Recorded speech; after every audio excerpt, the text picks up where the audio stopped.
Magandang umaga po sa ating lahat. Narito ang ating weather update para sa araw ng Huwebes, October 30, 2025. Discuss po muna natin itong ating satellite image. Sa ngayon, meron tayong northeast monsoon or amihan at easterlies, which is yung mainit at malinsangan na hangin na nanggagaling sa dagat Pasipiko.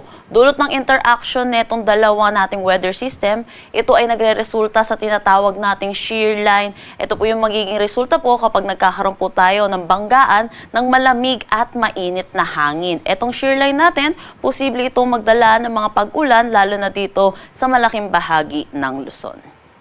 Update tayo dito sa bago nating low pressure area na binabantayan. Kaninang 3 AM, ito yung huling namataan sa layong 1,515 kilometers east ng northeastern Mindanao. Sa ngayon, mababa yung tsansa neto na maging isang ganap na bagyo within the next 24 hours. Pero sa mga susunod na araw, tumataas na yung posibilidad neto na maging isang ganap na bagyo.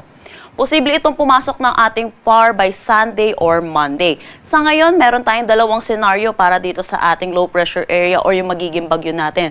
Posible itong mag-generally move northwestward at posibleng mabagal itong kikilos or almost stationary dito sa Philippine Sea dahil sa interaction neto sa isang stationary front.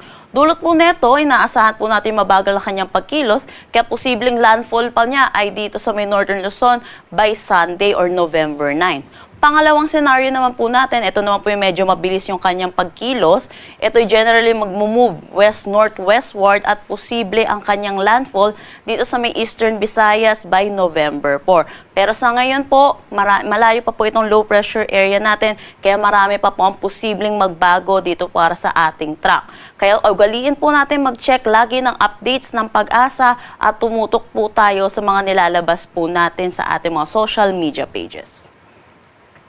Para sa magiging panahon natin ngayong araw dito sa Luzon, inaasahan natin dulot na itong shear line, which is yung salubungan na mainit at malamig na hangin. Magdadala ito ng mga kalat-kalat na pag-ulan dito sa may Isabela, Aurora, Calabarzon, pati na rin dito sa atin sa Metro Manila. Samantala, dulot naman ng Intertropical Convergence Zone or ITCZ, mataas din ang tsansa ng mga kalat-kalat ng pag-ulan dito sa may Bicol Region, pati na rin dito sa may Mimaropa.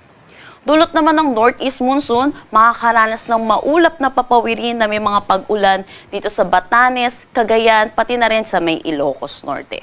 Sa nalalabing bahagi naman ng Luzon, sa mga hindi ko po nabanggit na lugar, inaasahan naman po natin ang maaliwalas na panahon, pero asahan din natin yung mataas na tsansa ng mga panandaliang buhos ng pag-ulan, dulot ng mga localized thunderstorm, lalo na sa hapon at sa gabi.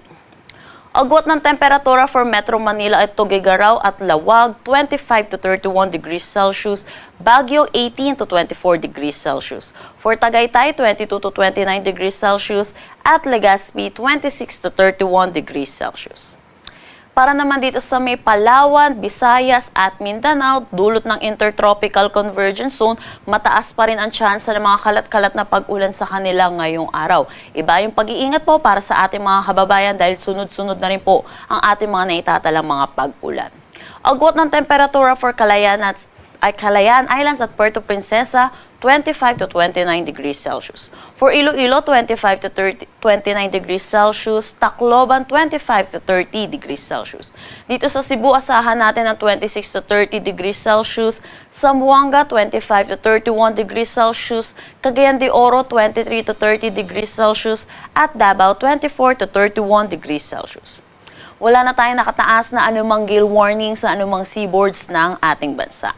Ang sunrise mamaya ay 5:51 AM at ang sunset mamaya ay 5:29 PM.